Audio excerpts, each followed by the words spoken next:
Hello, Virgo. I know why you're here.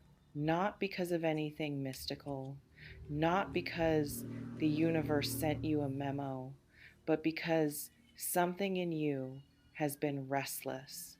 Something beneath the surface of your everyday life has been quietly insisting that there is more to a particular situation than what you have been allowing yourself to see. And that restlessness, that persistent low frequency hum of something unresolved brought you to this moment, to this reading, to these words. Oh, so I want you to do something before we go any further. I want you to lower your defenses just slightly, not completely. Keep your discernment, keep your rationality, but soften the part of you that has been working very hard to explain away what it has been sensing.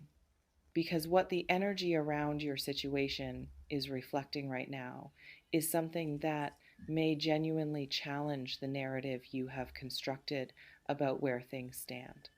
And I say that not to alarm you, but because you deserve to encounter it with an open enough interior that it can actually land. This is going to be hard for you to believe.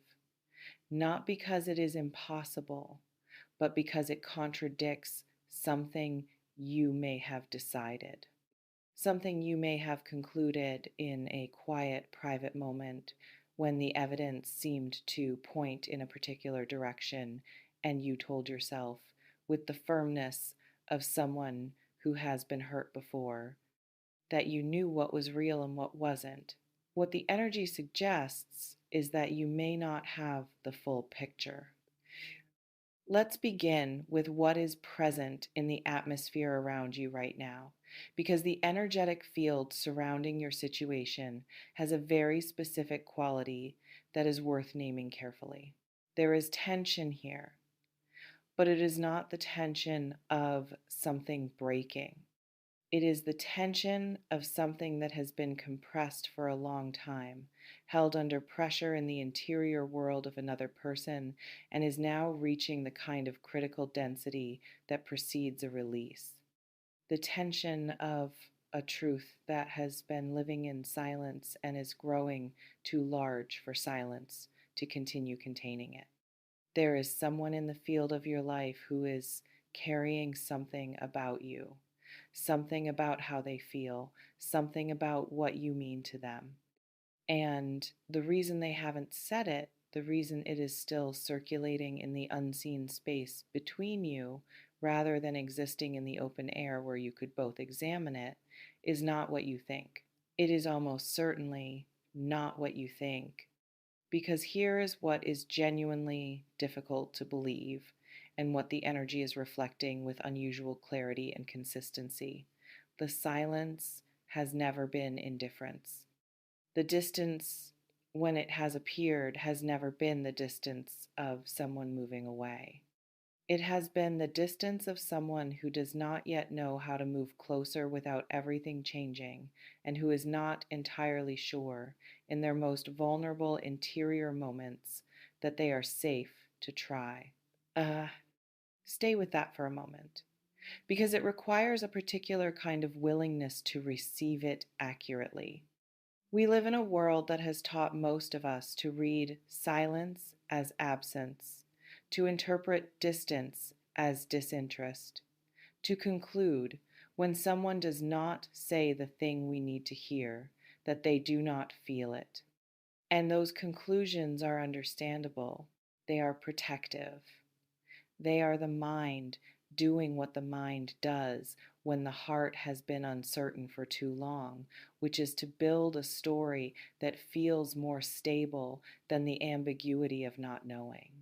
A story that hurts, perhaps, but at least holds a shape, at least gives you something solid to stand on while you figure out what comes next. But stories built from protection are not always built from truth.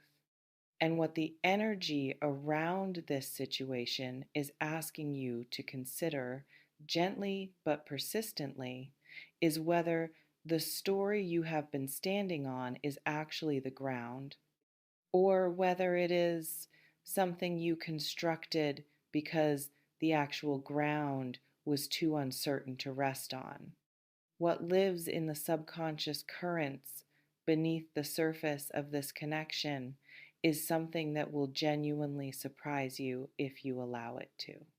Because when we move beneath the level of behavior, beneath the level of what has and hasn't been said, beneath the choices that have been made and the ones that haven't, what we find is not what the surface suggests. What we find is intensity, a depth of feeling that this person has not been expressing outwardly, because expressing it outwardly would require a courage that they are still quietly and privately in the process of building.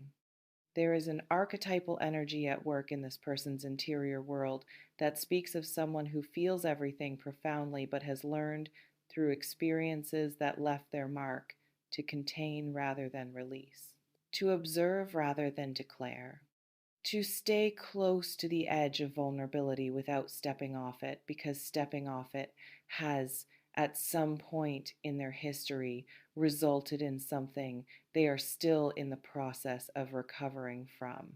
This is not a character flaw, it is a deeply human response to a deeply human kind of pain. But it means that what they carry about you has been living in the interior, growing in the quiet, becoming more certain and more complex and more undeniable with every passing day, while the surface of their behavior has told a story that does not match the interior reality at all. And here is the part that may be hardest to believe, because it requires you to hold two things at once that your mind may insist cannot both be true. This person thinks about you far more than you know.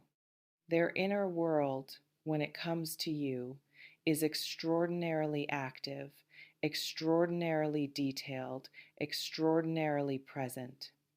The version of you that lives in their subconscious is not a vague impression. It is specific, it is vivid, it is returned to again and again in the private hours of their life with a consistency that would astonish you if you could somehow witness it. And yet you may have been feeling on the surface of things that you are not particularly present to them at all, that the connection lacks the urgency or the expressiveness that would reflect the depth you sense or the depth you yourself carry, that perhaps you have been overestimating things, reading too much into moments that, when examined in the cold light of their behavior, do not seem to confirm what your instincts have been telling you. Your instincts have not been lying to you. That is what is hard to believe. The gap between what this person feels and what they show is not a gap that reflects the truth about their feeling. It reflects the truth about their fear. And those are entirely different things with entirely different implications. And it matters enormously which one you have been using to interpret the silence. As we move into the deeper emotional and psychological layers of this connection, something becomes very clear. This person exists in a state of genuine internal conflict when it comes to you.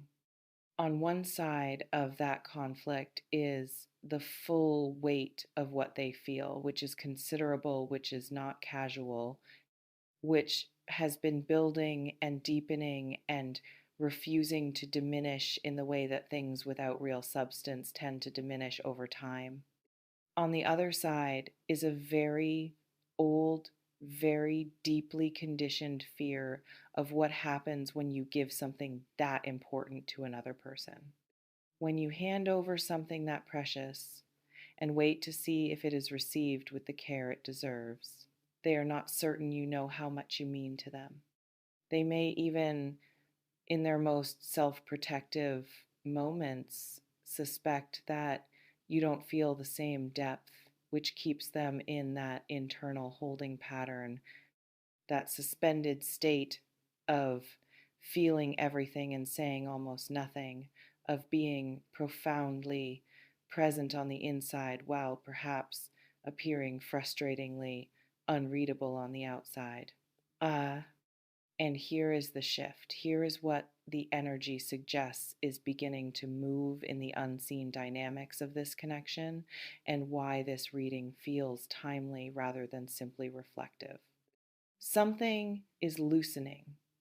Something in the interior architecture of this person's self protection is developing cracks. Not from pressure, not from damage, but from the sheer accumulated weight of what they have been carrying. There is only so long that something this substantial can be contained in silence before the silence becomes its own kind of unbearable, before the cost of not saying it begins to outweigh the risk of saying it, before the fear of vulnerability becomes less threatening than the prospect of continuing to live with this much feeling and this little expression of it. The energy around this situation suggests that something is approaching a point of release, not an explosion, not a dramatic confrontation, not some cinematic moment of declaration, something quieter than that. Something more like a door that has been stuck finally giving way, a conversation that begins as one thing and becomes another. A moment of honesty that arrives not because it was planned, but because the person carrying it finally reaches the point where continuing to carry it alone is simply no longer sustainable. You may already be feeling the early tremors of this shift without knowing what to attribute them to, a difference in the quality of their attention, a moment that felt slightly more open, slightly more unguarded than what you are used to. Something in their eyes when they thought you weren't looking, or something in the texture of an ordinary exchange that seemed to contain a weight it usually doesn't carry. These are not your imagination. These are the surface signs of something that is genuinely moving beneath. But now I want to turn toward you, because this reading is not only about someone else's interior world, and it would be doing you a disservice to leave it there. You came here carrying something too, not just curiosity, not just the idle wondering of someone with nothing at stake. You came here with your own unresolved interior, your own version of this feeling that you may have been managing, containing, protecting yourself around in ways that mirror more closely than you might realize what the other person has been doing. There is a symmetry in this connection that the energy keeps returning to two people, each carrying more than they are showing, each reading the surface of the other and drawing conclusions that don't fully account for what lives below it. Which means the most important thing this reading can offer you is not simply an understanding of what someone else is feeling. It is a gentle, honest invitation to examine your own interior with the same generosity you might extend to them. To ask yourself where you have been letting fear write the story, where you have been mistaking protection for clarity, where the conclusions you have drawn have been built more from self-preservation than from an accurate reading of what is actually present in this connection.